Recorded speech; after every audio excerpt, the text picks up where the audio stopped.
I move on to TVS.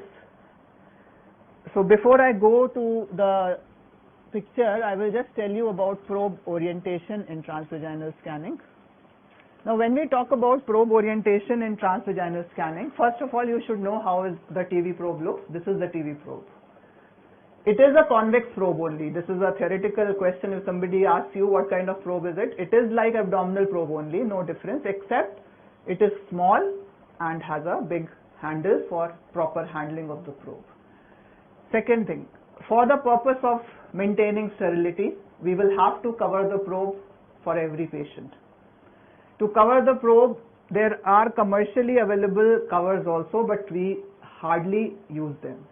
We just use the simple condoms available in the market. Don't use the lubricated one, the non-lubricated one. So you can just use those simple condoms there.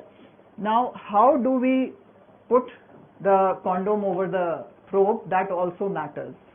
Whenever you are covering the TV probe, don't put gel over the probe. Otherwise also I will always tell you to avoid putting gel over the probe, because what happens sometimes when you are doing this, the nozzle will touch the probe and unnecessarily it will damage.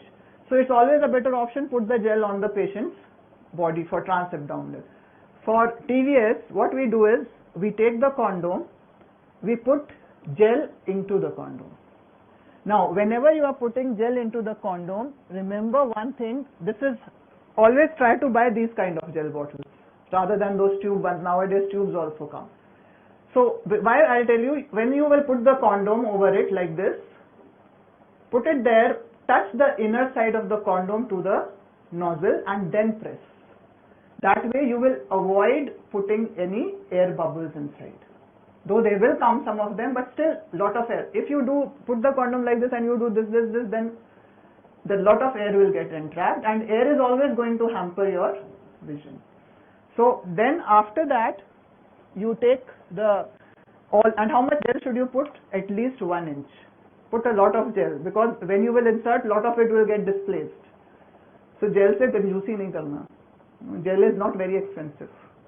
So put properly, put about an inch thick layer of gel inside and then cover over the probe. Put the probe like this inside and then cover it and hold it from here.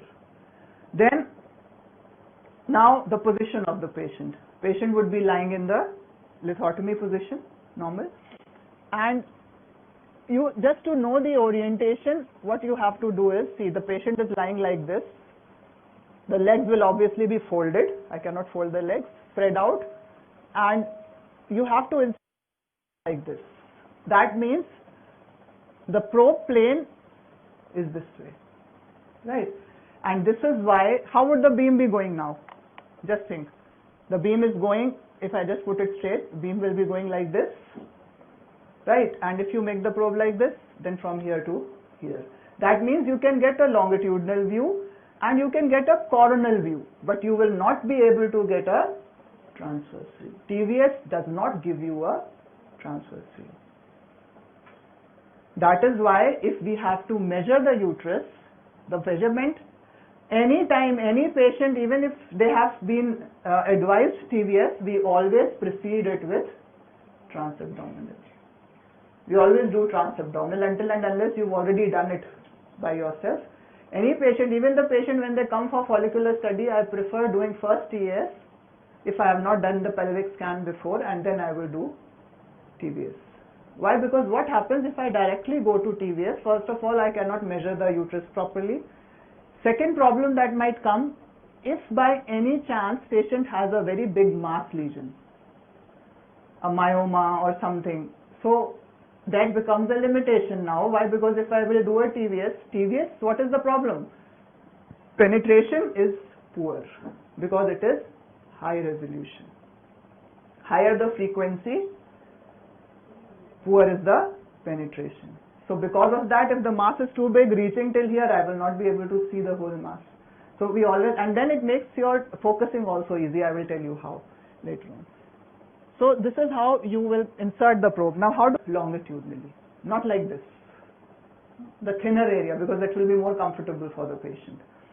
Always make the patient comfortable while doing TVS, explain the procedure to her properly, because they are very apprehensive regarding that. Cover the patient properly with a sheet and then insert the probe. If the patient is too apprehensive, you can even give the probe to the patient to insert. They can do it by themselves also. Then you can take it from them. Now, after you've inserted the probe, now how do you insert? Just insert straight, deep, go as much depth as possible. You will automatically feel the resistance of the cervix, the os. Stop.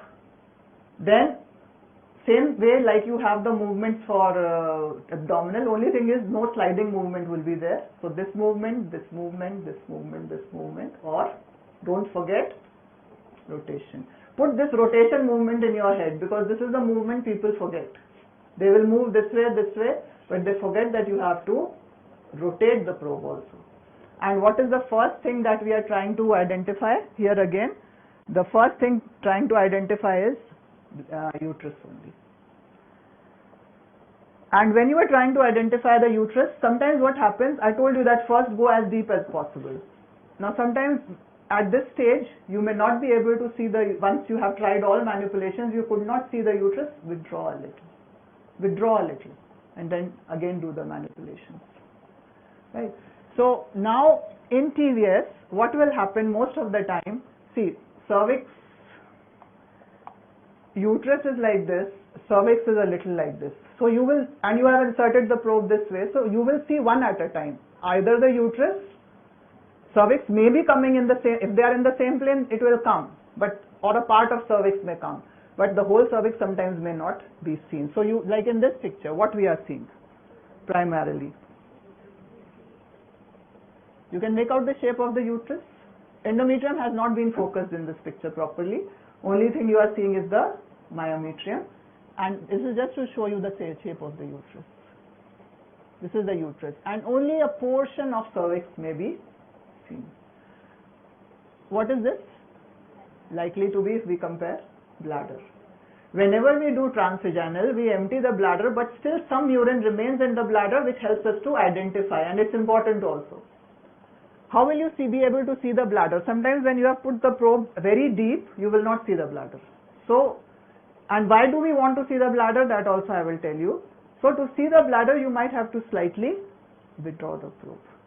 Now what is the purpose of seeing the bladder? Bladder will help you in orientation. Like in transabdominal, you had right, left, anterior, superior, defined according to the probe positioning. Here it is different. Here we define anterior, posterior, right and left differently. Bladder is in what position related to the uterus? Anatomically anterior, which means whichever side I am seeing the bladder on the screen will be which side? Anterior. So whether the bladder is coming here or on this side doesn't make a difference. You can focus either way. I have this habit of focusing the bladder on right side of the screen. But if you do it on the left side also, it will not make a difference. That makes a difference in abdominal. Here it is not going to make a difference. Why? Because whichever side I am seeing the bladder, I will label this side as anterior. Which means, which wall of the uterus is this? Anterior? No, because it is closer to bladder, and this one is obviously posterior. Then which side is superior? That we will decide according to the uterine fundus. No, even if the uterus is retroverted, still the fundus will remain superior only. So which side would be superior? Wherever we see the fundus. So supposing I see some mass here or something, it is in the superior part. And which side is inferior? Obviously the other side. Right. So here the orientation is according to the structures, not according to how you kept the probe. It doesn't make a difference. I may put the bladder on right side, I may put the bladder on left side. Wherever you put it doesn't make that kind of a difference, what is there in abdominal. So this is anterior, this is posterior. So this is antero-posterior axis and this is supero-inferior axis. Now one thing is left, right and left. How will I know right and left? If you look at the TVS probe, it is very small. No, transabdominal is very big, so it covers a long area, bigger area, so we have to know which is right and left. Here it will not be a problem. Choti tall, right? So a small, if the torch is very small, the beam width is not too much. So if I angle this side, I am seeing left. Angle this side, I am seeing right. Whichever side I am angling the probe, you know that side is the one which I am seeing. So if I show you on the picture and I say, tell me where is right and where is left, you cannot. You can only tell when you are doing it yourself, wherever I am angling the probe, I am seeing that area.